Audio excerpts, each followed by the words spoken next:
Hi hello guys, welcome to triple cars. நம்ம triple cars வந்து உங்கள் வசந்த். கைஸ், நீங்க வந்து ஒரு பிசினஸ் பர்பஸ்க்கு ஒரு வண்டி நீங்க தேடிறீங்களா? சோ அப்ப அந்த வண்டி உங்களுக்கு தான், உங்களுக்கு நல்லா யூஸ்ஃபுல்லா இருக்கும். வீடியோவை ஸ்கிப் பண்ணாம பாருங்க.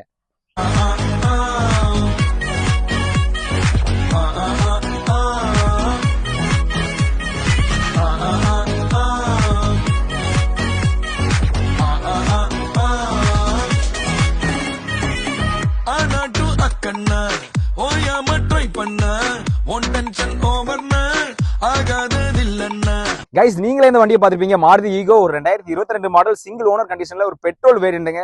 இந்த வண்டி கிலோமீட்டர் என்னன்னு பார்த்தாச்சுன்னா ஒரு 60,000 கிலோமீட்டர் தான் ஓடிருக்கு. அது ப்ராப்பர் ரெக்கார்ட்ல இருக்குது. இந்த வண்டிக்கு இன்சூரன்ஸ் லைவ்ல இருக்கு. இந்த வண்டி நம்ம ட்ரிபிள் கார் வந்து என்ன ரேட் நம்ம கோட் பண்றோம் அப்படின்னா ஒரு 4,90,000 சொல்றோம். நீங்க ஒரு 50,000 மட்டும் கொண்டு வாங்க, மிச்சது எல்லாமே நாங்களே லோன் உங்களுக்கு அரேஞ்ச் பண்ணி தந்துருவோம். வண்டியை சந்தோஷமா ஓட்டிட்டு போங்க. இந்த வண்டியை வந்து பாருங்க, கண்டிப்பா உங்களுக்கு பிடிக்கும். ஓகே கைஸ், நெக்ஸ்ட் வீடியோ சந்திப்போம். டேக் கேர், பாய்.